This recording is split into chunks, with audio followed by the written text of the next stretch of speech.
तीसरे ने हद पार कर दी, पोयम लिख दी। औरत स्तन से नहीं मन से होती है।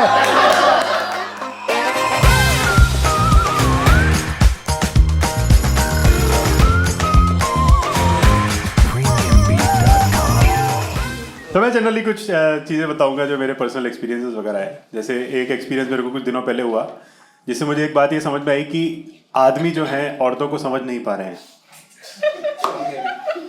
मैं मेरी गर्लफ्रेंड को कुछ दिनों पहले बहुत एफर्ट से घुमाने ले गया एक हिल स्टेशन पे। एफर्ट लगता है अपनी ही गर्लफ्रेंड को ले जाने के लिए, और बहुत पूरी सिचुएशन बनी है। हम कोजी अच्छी जगह बैठे हैं, हाइट पे बैठे हैं, और मैंने ना बहुत ज़्यादा मेहनत करके उसे कहा कि अच्छी लग रही हो आज। पता है उस औरत ने क्या सुना? आज।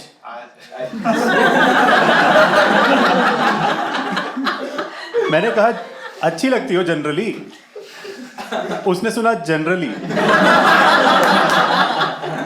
बोले ये कौन सा फिल्टर लगा के बैठी है कान पे जो इसे पूरी लाइन नहीं सुनाई देती, इसको सिर्फ इंपॉर्टेंट वर्ड सुनाई दे रहे हैं। चीजें इतनी आगे बढ़ गई कि मैंने सोचा था कि इसके बाद रिएक्शन मिलेगी, रिएक्शन के बाद कुछ एक्शन होगा। यहाँ झगड़ा हो रहा है। झगड़ा इतना बढ़ गया कि मुझे रिसेप्शन पे कॉल करना पड़ा।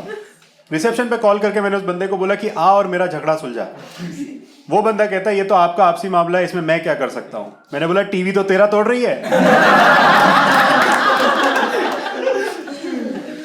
हम नहीं समझ पा रहे ना औरतों को। देखो क्या होता है कि औरतों की कुछ एक्सपेक्टेशंस होती हैं जो कि हम मैच नहीं कर पा रहे। ठीक है, मैं तुमको एक रियल सिचुएशन बताता हूँ। एक बार मेरी गर्लफ्रेंड ने ट्राई किया कि वो खुद से ही सेक्स चैट करने का इनिशिएशन करे, ठीक है, क्योंकि मैं नहीं कर पा रहा था। तो उसने रात को 10:30 बजे मुझे मैसेज किया, कहती है सुनो, नो पैंटीज टुडे। अब मेरे को नहीं पता इस पे क्या रिप्लाई देना है, तो मैंने बोला ठीक है, नो अंडरवेयर टुडे। तो वो कहती है कि अरे तुम तो बहुत जल्दी ही भर रहे हो, क्यों नहीं पहनी है तुमने? मैंने कहा अरे वो मेरा रूममेट है ना रोहन,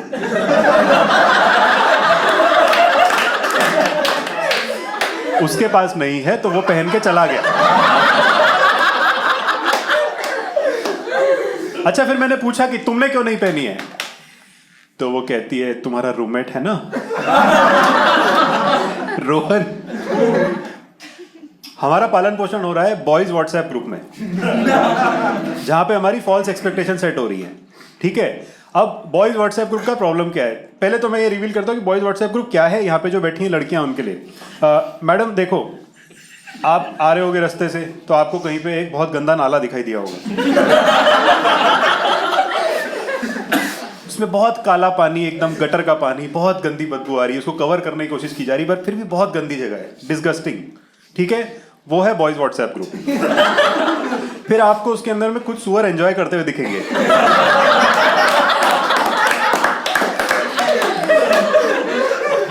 वो है लड़के।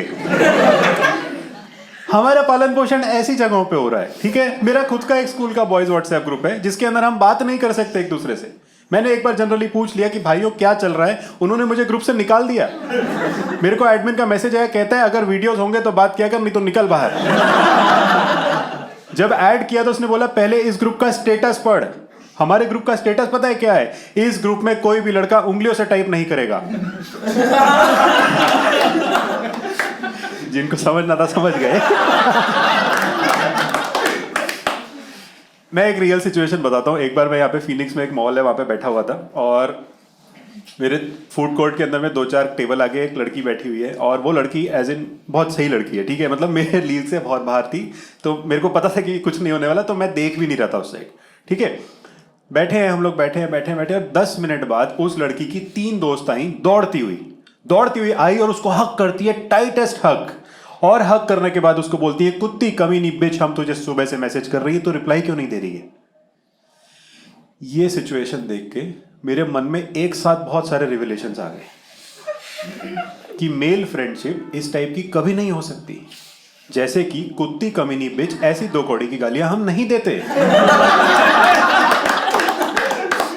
दूसरी बात, इतनी टाइट हग लड़के एक दूसरे को नहीं कर सकते, क्योंकि लड़के अगर थोड़ा सा भी एक दूसरे को टच कर लें तो वो अनकंफर्टेबल हो जाते हैं।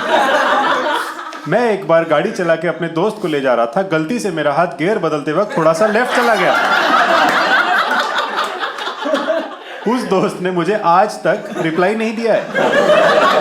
उल्टा उसने बॉयज व्हाट्सएप ग्रुप में मैसेज डलवा दिया कि इस बंदे से दूर रहा करो, ये सही नहीं है। टाइट है। अपन ये जब बातें कर रहे हैं ना, तो उतनी देर में वहां पे दो लड़कों ने अपनी कोनियां दूर कर ली है।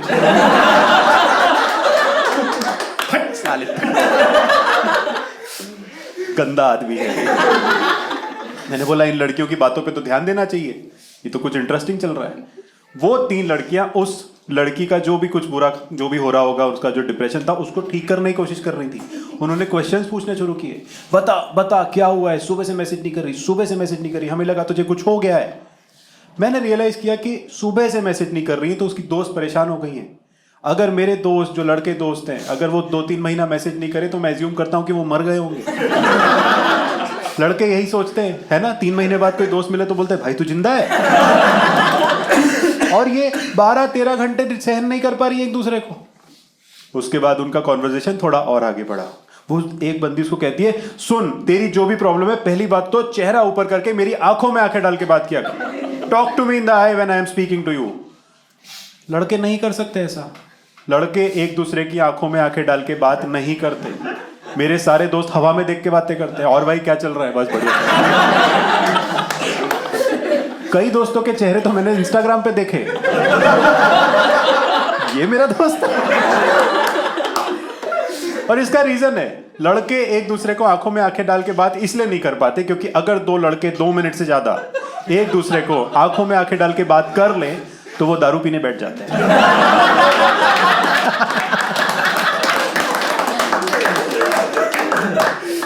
बनी मैंने तुमसे 2 मिनट ज्यादा बात कर ली ना, तो मैं ओल्ड मॉन्क खोल लूंगा। इनकी बकचोदी आगे चली, धीरे धीरे धीरे धीरे आगे बढ़ रहे हैं, पर वो रिवील नहीं कर रही। तो तीसरी दोस्त ने बोला, अच्छा मेरे को एक बात बता, तेरे पापा की डायबिटीज वाला इशू, या तेरी मम्मी का वो हार्ट वाला इशू, या तेरे चाचा का प्रॉपर्टी वाला इशू तो वापस सरफेस नहीं हो गया? मैंने सोचा इस बंदी को अपने दोस्त के बारे में कितनी चीजें पता है। मुझे तो ये भी नहीं पता कि मेरे दोस्त के माँ बाप हैं। मुझे लगता है कि मेरा एक दोस्त है जो रोज 4 बजे सिगरेट की दुकान पे मिलता है, हम लोग सिगरेट पीते हैं, फिर मैं घर चला जाता हूँ क्योंकि मेरे माँ बाप है। वो तो वही रहता है ना, क्योंकि रोज 4 बजे वो वही मिलता है। इनका ये सब बकचोदी चल रही है। फाइनली उस बंदी ने बहुत देर बाद ट्रुथ रिवील किया कि उसे क्या हुआ था, और जिसके लिए वो 3 लड़कियां और मैं भी वेट कर रहा था। बता बता बता क्या हुआ है? हाँ मैं बताती हूँ यार, कुछ नहीं, just having a bad hair day. और उसके साथ में 3 और लड़कियां। ओ माय गॉड, शिट यार, 4 लड़कियां डिप्रेशन में चली गई और मुझे समझ नहीं आ रहा है कि यहाँ हो क्या रहा है। फिर मैंने थोड़ा सा रिसर्च किया, मुझे पता पड़ा कि ये एक रियल चीज है। होता है ना bad hair day. Just for the boys मैं आपको बताना चाहूंगा, मैं बताऊंगा आपको कि बैड हेयर डे क्या होता है। तो होता यह है कि लड़कियां जब सुबह सुबह कभी उठती हैं और अपने बालों में उंगलियां फेरती हैं, और अगर एक भी उंगली अगर कहीं अटक जाए तो वो सोचती हैं क्यों ना आज हम पूरी दुनिया की मां चोद दें।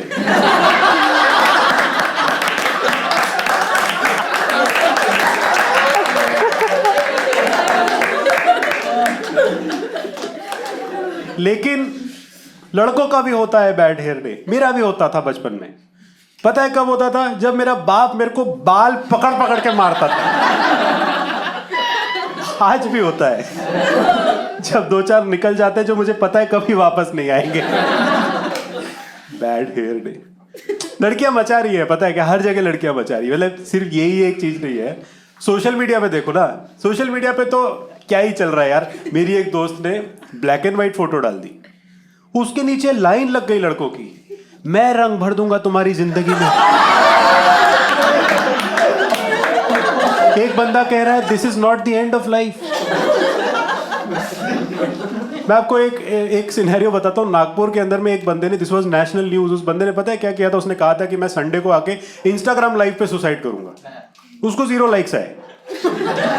और उसने उस डिप्रेशन में एक्चुअल सुसाइड किया। तो उसके लाइफ पे एक ही बंदा कमेंट कर रहा था और एक ही लाइक आ रहा था, वो थी एक डिजिटल मार्केटिंग एजेंसी। वो कमेंट कर रहा है रीच बढ़ा नहीं तो हमको तुरंत कांटेक्ट करें। अरे यार एक डिबेट चल रहा था, ये आई डोंट नो तुम लोगों को पता है या नहीं, दिल्ली का एक डिबेट है। एक बंदी ने, it's a very serious thing, एक बंदी ने एक फोटो शेयर किया और उसने एक बहुत लंबा कैप्शन लिखा था कि I was suffering from breast cancer और मुझे डॉक्टर ने कहा कि आपको ब्रेस्ट सर्जिकली रिमूव कर देने पड़ेंगे, ठीक है।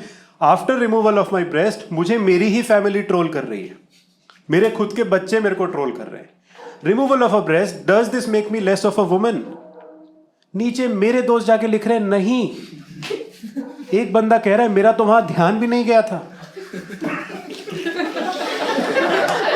एक अननोन बंदे ने लिखा वो क्या होते हैं। तीसरे ने हद पार कर दी, पोयम लिख दी, औरत स्तन से नहीं मन से होती है। तुम सोचो अगर बंदा ऐसा कर दे, just imagine this guy over here, ये लिख दे कि I was suffering from a certain type of cancer, doctor ने कहा कि इसे सर्जिकली रिमूव कर देना होगा। Does removal of my penis make me less of a man? तुम खुद लिखोगे हाँ। बड़ा जाके लोगों के वीडियोस के नीचे कमेंट करता था लोड़ा फेंक के मारूंगा।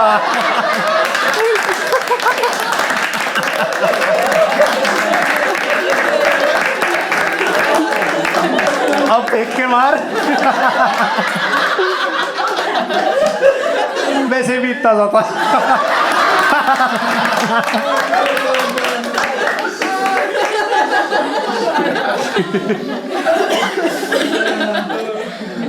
मेरी एक दोस्त है, उसने एक स्टोरी शेयर करी थी, रियल है बता रहा हूँ, ठीक है, मतलब नहीं बताना चाहिए बट अब मैं बता ही देता हूँ कि चलो पोस्ट में तो जीते रहे हो, स्टोरीज भी क्या लिखते हैं यार। स्टोरीज, इंस्टाग्राम स्टोरीज का जो यूसेज है लड़कियों ने किया है उससे ज्यादा बेहतर कोई नहीं कर सकता। मेरी एक दोस्त ने स्टोरी शेयर करी, किसके लिए? एक छोटी सी अपनी भतीजी के लिए। उसने उसके साथ गोदी में एक फोटो डाली और उसने लिखा है कि मेरी प्यारी छोटी सी नन्ही मुन्नी सी भतीजी, कितनी क्यूट हो तुम, गुलाब जामुन कहीं की, जी करता है तुमको खा जाऊं।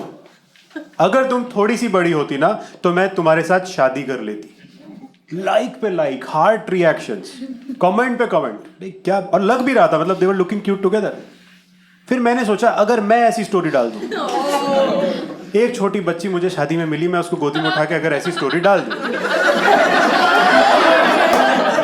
And just to set the context right, मैं पहले तुमको बता दूं कि मैं ओरिजिनली बिलोंग करता हूं हरियाणा राजस्थान बॉर्डर पे एक जगह जिसका नाम है रेवाड़ी। तो अगर मैं ऐसी स्टोरी डालूं तो पहले तो मैं इतना कूल हूं नहीं, मेरी स्टोरी आएगी यो छोरी बड़ी चोखी लग रही से, यो छोरी बड़ी गुलाब जामुन लग रही से, के कहते हो सब्सक्राइबर्स, यो छोरी को खा जाऊं के? यो छोरी थोड़ी बड़ी होती ना या संग ब्याह रचा लेता। Now the problem is not कि मैं पीडोफाइल कहलाऊंगा, the problem is अगर उस लड़की का बाप मान गया है शादी के लिए तो। So thank you so much guys. This has been my time and back to your host.